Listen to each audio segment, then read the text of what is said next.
Hello, welcome back.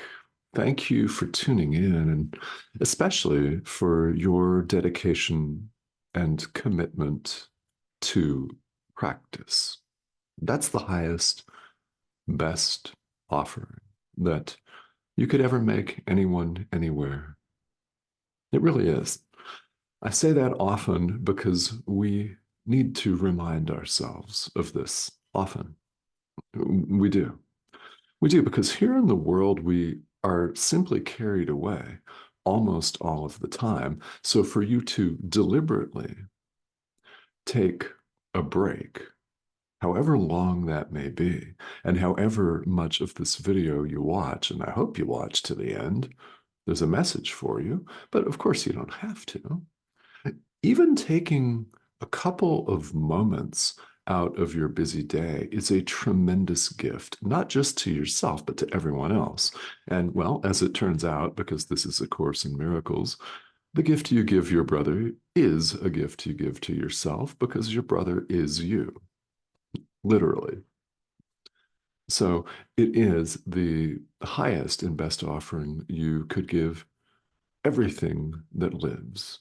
And there's no close second. So I really do truly appreciate that. Often we don't pause at all through the span of our day and email and our job responsibilities, our responsibilities at home, our responsibilities to pay bills due to some contractual obligation that we signed so that we could have the lights turned on and the internet turned on at the house and all of this stuff. It's very important what you're doing right now. So that's really going to be the focus of our conversation here is practice, what it really involves and what it really entails. This isn't going to be a catalog of what to do at a specific time or what to do in a specific situation. That's what our inner teacher is for. That's what your relationship with the Holy Spirit, our inner teacher, is for, so that our teacher may instruct us in given situations, because there'll be plenty of them. It boils down to this: anything in your experience that is not completely, wholly, and totally joyous is an opportunity for true forgiveness. And anything that is completely and wholly joyous is symbolic of our radiance as the Son of God.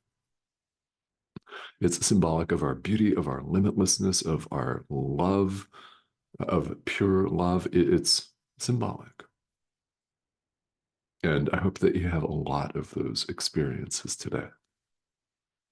Because here in the world, it's pretty mixed, isn't it? We're on top one moment, in a manner of speaking, and we feel great. And then something happens, whatever it is, and all of a sudden we're in a fit of rage. And it is very much like a roller coaster ride. It is, with ups and downs and dizzying turns and spins.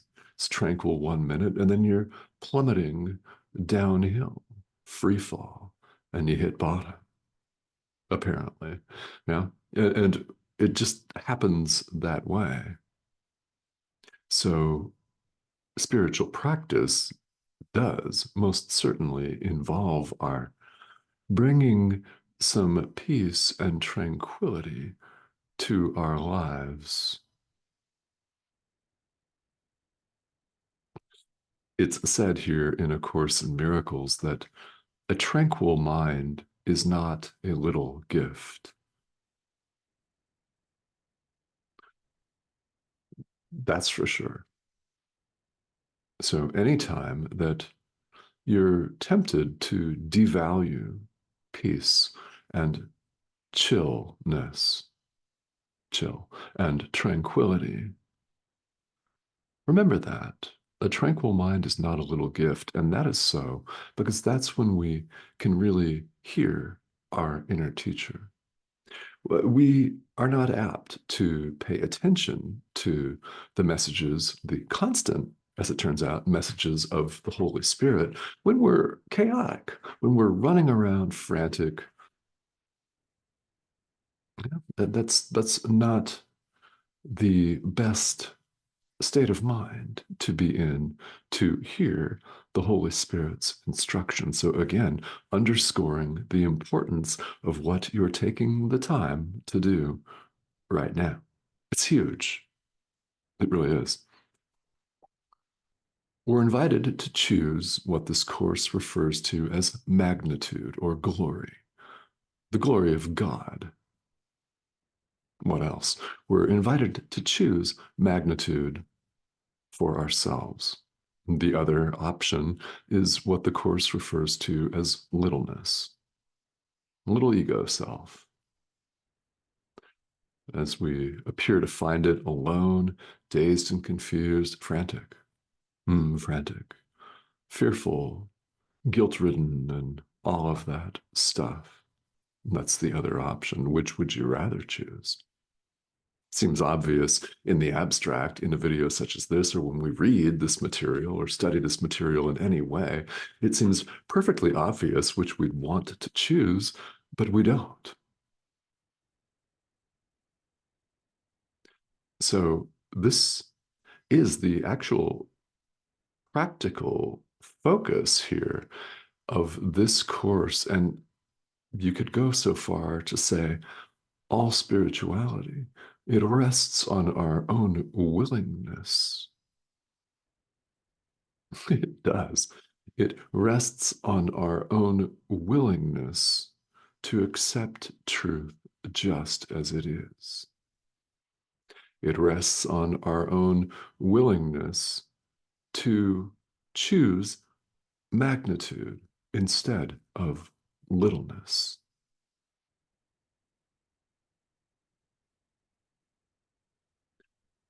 Awakening really, truly does depend on our willingness. It does not depend on time. It may seem like what people call enlightenment or awakening or final realization, realization of God, whatever you want to call that. It seems like it's a long way off. As in, there's no way it could ever possibly happen in this lifetime, much less in 15 million years. It seems far out to the point where it may even seem impossible, yet it's not impossible. In fact, it's your destiny to awaken. You know that. We all do, or we would not be interested in spirituality. I say that a lot. It's true. We need that reminder as adult learners. Now, you could insert a certain adjective to modify adult learners, stubborn adult learners.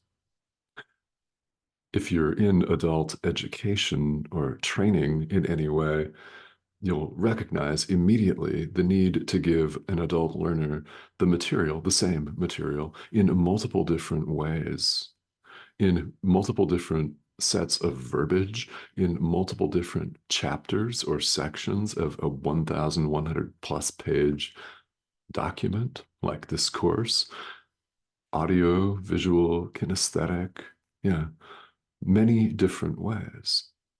We need that. Hence the repetition. Because really, this course is saying the same thing over and over again. Isn't that exciting? All spiritual traditions do that. It's the same message. What you see before you is a dream image. You see that every time you look in the mirror. Anytime we look around us, this world is a dream. We're waking up from that dream. And how quickly you wake up from this dream depends in a very large part on your willingness to awaken, your willingness to exchange littleness for magnitude, to exchange the ego for the Holy Spirit, to exchange fear for love, the ego for God, dark for light, death for life. Characterize that however you wish. Our release from littleness depends on our willingness. It does not depend on time. We can have that right now. It is yours, but for the asking, right now. You may not believe that, so we repeat this idea until it begins to percolate in your mind and stew there and bear fruit or ferment or fester if you prefer. But it begins to take over your mind. Let it. Release from littleness is yours right now, but for the choosing. Do you choose it? This is what the practice of this course, all of our acts and thoughts of true forgiveness, this is what all of it boils down to is our willingness. That's what we supply. In fact, this course says that that's all that we need to actually supply is the little willingness to make this choice, to open ourselves ever so slightly to the guidance and instruction of our inner teacher. However much we do that is how much closer awakening will be. However much we push away our inner teacher, that much further our awakening will be. And it does not depend on any external or outside circumstance at all. It depends on you and a choice you make right now. This course is quite clearly a course in mind training. And that's what Jesus says it is. That's what it is. So it's all about this willingness and our willingness to open ourselves to the Holy Spirit. However much you are able to open yourself, that much closer will you bring final realization, awakening, enlightenment, call it whatever you want, the peace of God.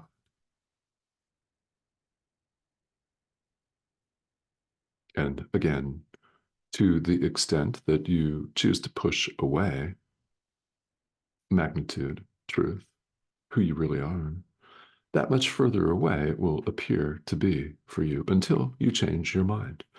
And Jesus does not snap his fingers and awaken us. The Holy Spirit doesn't do that.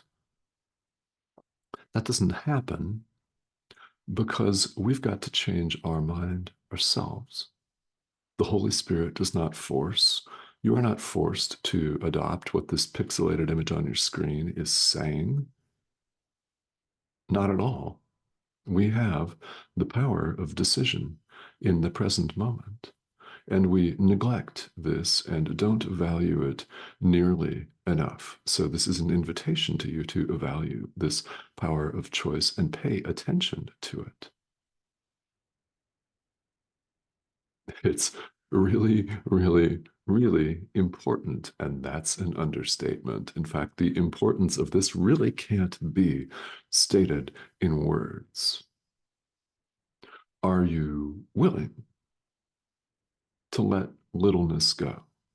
You know, if you haven't watched the last 3 or 4 videos, we've been talking about this littleness versus magnitude concept here. And by littleness, it's the ego, the body, things of this world that we think will bring us the peace of God. We think we can be content with a new shirt, with a new tie, with a new handbag.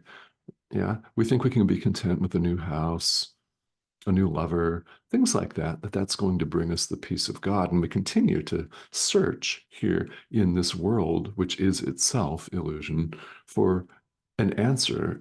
And we don't find it. We may experience some temporary satisfaction. In fact, you might be really, really wealthy in this lifetime or have a beautiful romantic partner with whom you're very happy. And great, if you do, that's fantastic. Good. Give that relationship over to the Holy Spirit for his purposes, for the purposes of healing the mind. Try that. I've done that, and it's fabulous. So, the point here is that nothing in this world lasts. We want to pretend that it does, but we know we're only deceiving ourselves. Wealth, may last your entire lifetime. What's going to happen to this? Bye bye. Bye bye. Hopefully not soon, but eventually, yeah.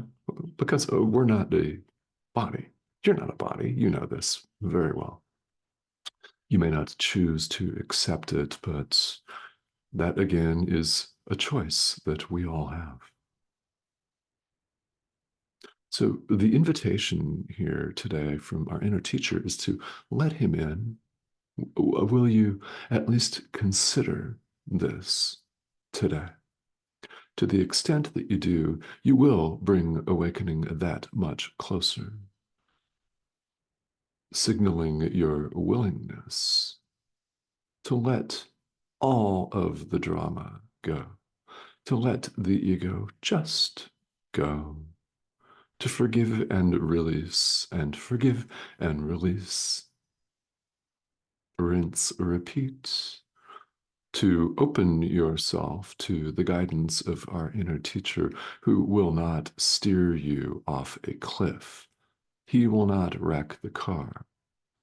There's a very often stated phrase, Jesus, take the wheel. Yeah, yeah, he won't wreck the car, nor will he run out of gas, and he won't get a flat tire and have to wait by the side of the road for someone to come along with a jack and a spare.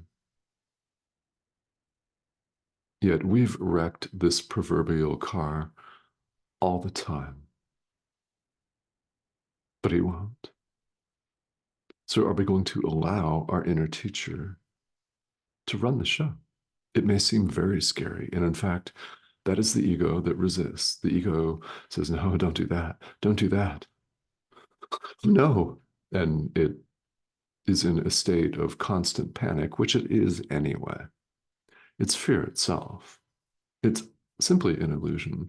We don't have to give it any power. We don't even have to do anything with it at all. We simply give it over to our inner teacher. Forgive the ego. Never tried that? I invite you to try that. Forgive the ego and release it to your inner teacher. Let it go. This is what spirituality is about, whether it comes out and says this or not. A Course in Miracles does. It's very direct with us in this way. Therefore, these videos are very direct in this way. It's what we claim that we want in the world, isn't it? We claim we want people to get to the point. We say things like, what's the bottom line? Cut to the chase, will you? Come on, I don't have all day. Give it to me straight. All right. There is no world. There is no death. The Son of God is free. I am not a body. I am free, for I am still as God created me. That rhyming scheme in the English language is deliberately placed so that it may stick in our adult learning mind. Let these ideas in, let them percolate. Give the Holy Spirit just that tiny little willingness. You know, enter and do the rest. He's already there. You're just signaling your willingness to let him decide for you. He won't lead you astray. We lead ourselves astray all the time. That's why we're having this conversation, because we have, and we've done it repeatedly, and it's gotten us to exactly the same spot. Not fully and completely awake in God. Yet, that's where we really, truly are. We simply don't see it. So all of spirituality is removing the barriers to our awareness of truth. It's lifting the veil. The more we're willing to do it, the quicker it happens. It can happen right now. Release from littleness, again, depends on our willingness, not on time. It doesn't have to take forever. We have only right now. When else would awakening occur? All right. If you've just joined us, welcome. If you're a long-time course student, welcome. If you're a beginning course student, welcome. You have heard, if you've watched up to this point, most likely more than one message from our inner teacher. What's going to land for you, I never know. So my rule here is simply to turn on the camera and the microphone that sits right off camera right here by the subscription button, which I invite you to click. Click and subscribe, join us. Several videos appear each week. When something lands for you, it is most certainly your inner teacher speaking to you. Count on that. This is one way, just one of many ways that we can hear our inner teacher's message for us. So I thank you very much for joining me. And should you have any questions or comments, or just wish to pop in here to the comment thread and say hello, I'd love to hear from you. Thank you for joining me. And again, we just can't overstate this. It's so important what you've just done in taking the time out of your day or evening or middle of the night, whenever it is that you watch this, to pay attention to these teachings, to pay attention to your own spiritual practice and to bring this willingness to bear here. It's very important. So I thank you for that and for joining me. We'll see you soon.